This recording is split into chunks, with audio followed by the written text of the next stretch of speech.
Саламатсыңарбы, урматтуу окуучулар. Бүгүнкү видео сабагыбызга куш келипсиңер. Сиздер менен Курманжан-Датка лицейинин кыргыз тили жана адабияты мугалими Тайыр кызы Нургүл болмокчу. Бүгүнкү өтө турган жаңы темабыз жалаң сүйлөм. Сабагыбызда жалаң сүйлөмдү түзгөндү, синтаксистик талдоо жүргүзгөндү, сүйлөм тизмегинде жалаң сүйлөмдөрдү башка сүйлөмдөрдөн айырмалай алганды, сөзүбүздү кыска, так, логикалуу, маалыматтуу түшүндүрүүнү үйрөнөбүз. Силер билгендей, кыргыз тилинде 5 сүйлөм мүчөсү бар. Алар 2 чоң топко бөлүнөт: баш мүчөлөр жана айкындооч мүчөлөр деп. Баш мүчөлөргө жана баяндооч кирет.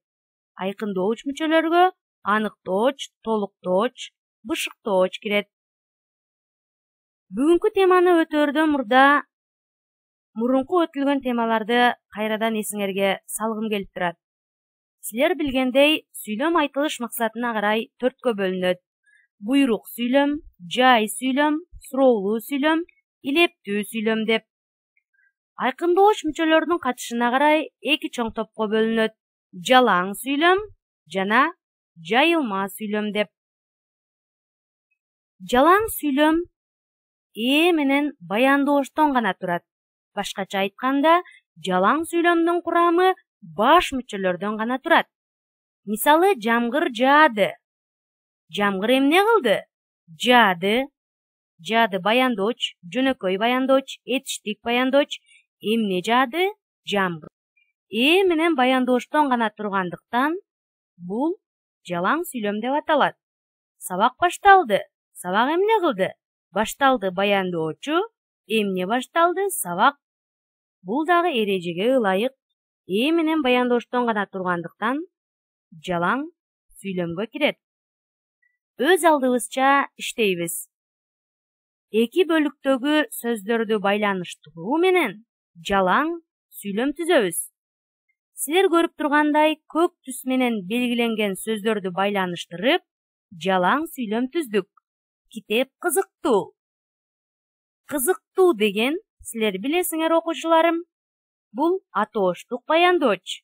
Эмне кызыктуу? Китеп бул Силер дагы биз, көл, тапшырма, күкүк, айлана, күн, жаз, жамгыр, ландыш деген сөздөрдү кийинки бөлүктөгү сөздөрдүн туурасы менен байланыштыруу аркылуу жалаң сүйлөмдөрдү түзөбүз.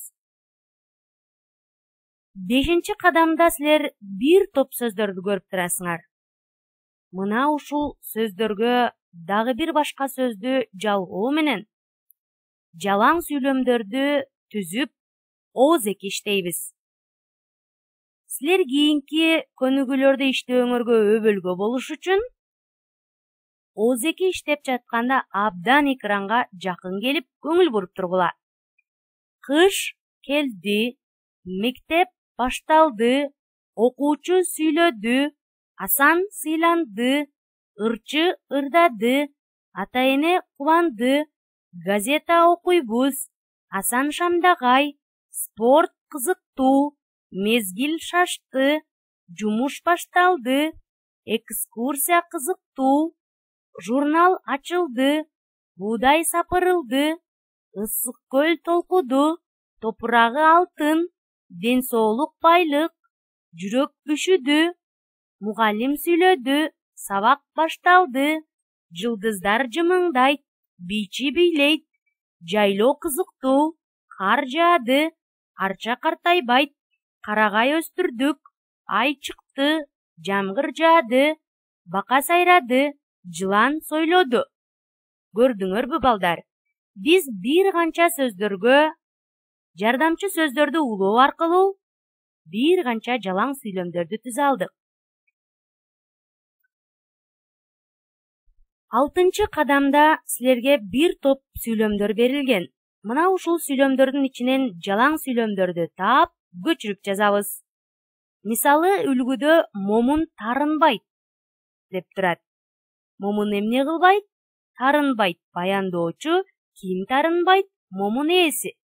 Демек эрежеге ылайык менен баяндооштон гана тургандыктан бул жалаң сүйлөм деп аталат.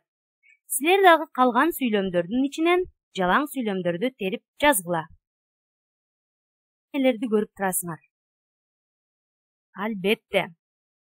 Силер жаздын келгендигин жана бир канча кыргыз адабияты китептеринин автору, бир канча чыгармалардын автору, илимдин багбаны деп айтылып жүргөн Абдыкерим Муратовдун жаз мезгилине суктанып турганын көрүп турасыңар.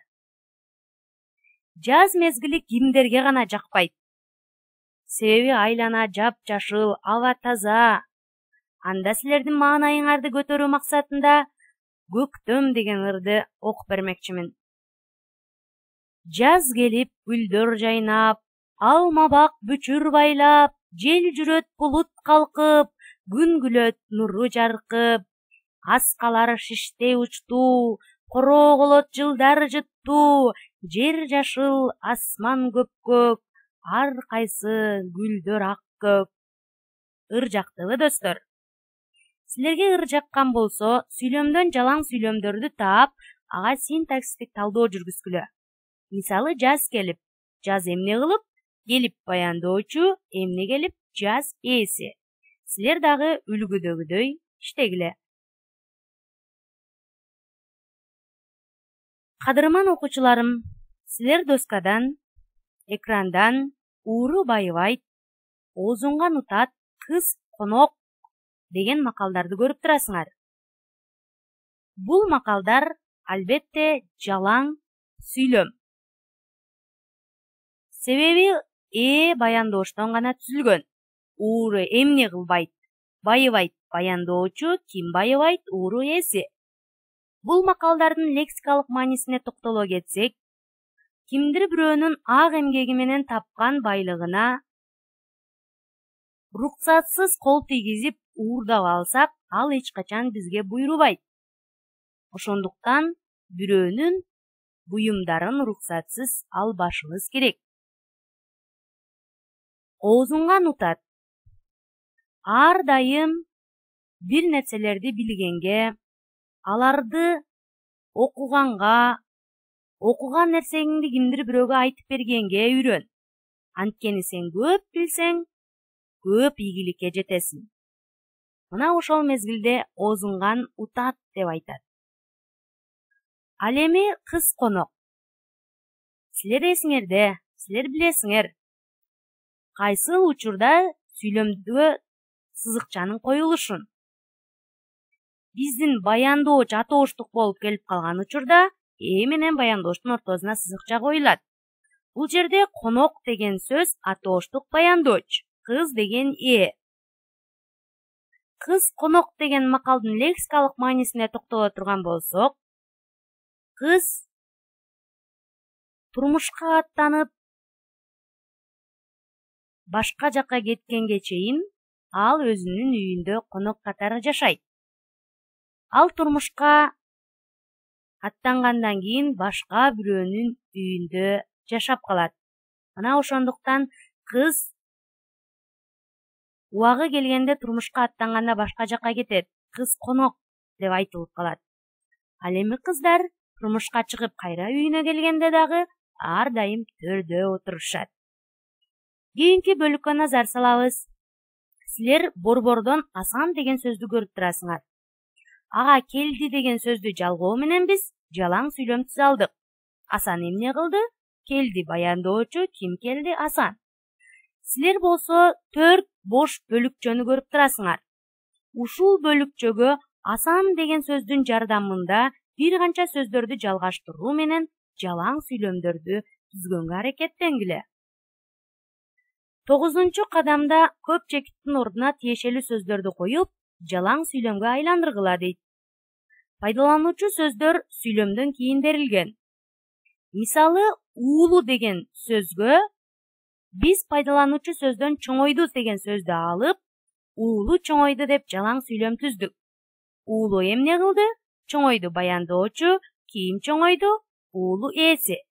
Силер дагы үлгүдөгүдөй пайдалануучу сөздөрдү пайдалануу менен жалаң сүйлөмдөрдү түзгөнгө аракеттенгиле. Мына ушинтип сабагыбызды жыйынтыктап жатып, силерге бир канча суроолорду бергим келип турат. Сүйлөм деген эмне? Айкындоочу мүчөлөрдүн катышына карай сүйлөм канчага бөлүнөт? Жалаң сүйлөмдөр кайсыл жерде көп сүйлөнөт? Жалаң сүйлөм деп эмнени айтабыз? Күнүмдүк турмушубузда сүйлөшкөндө жалаң сүйлөмдөр катышабы? Элестетип көргүлөчү. Сабагыбыз жыйынтыктап жатып, терезе стратегиясын пайдаланууну силерге сунуштагым келип турат. Бүгүн сабакта достор кандай маалыматтарды алдыңар? Бүгүн сабак кандай таасир калтырды? Эмнелерди үйрөндүңөр? Мына ушул өтүлгөн темада эмне маалыматты билсең, ак баракка терезени тартып, ошол терезенин көздөрүнө бүгүнкү сабакта билген маалыматыңарды жазгыла. Андан кийин дептериңерди жаап коюп, терезени карап, бүгүнкү сабакта эмнелердин өткөндүгүбүздү кабыргалар менен кеңешип сүйлөшкүлө. Үйгө тапшырма. Үйгө тапшырма 3 бөлүктө бөлүнүп турат.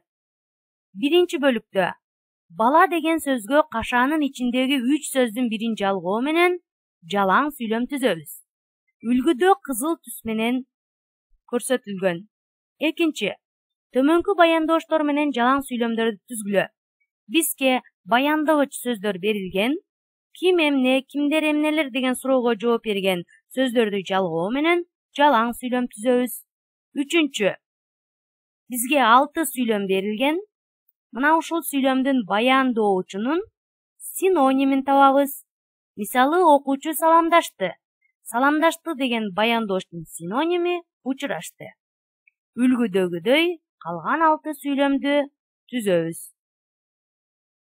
Аткарылган көнүгүүлөрдү, үй тапшырмабызды WhatsApp аркылуу 0779 745 700 куржунума сүрөткө тартып жөнөткүлө. Көңүл бурганыңыздар үчүн рахмат.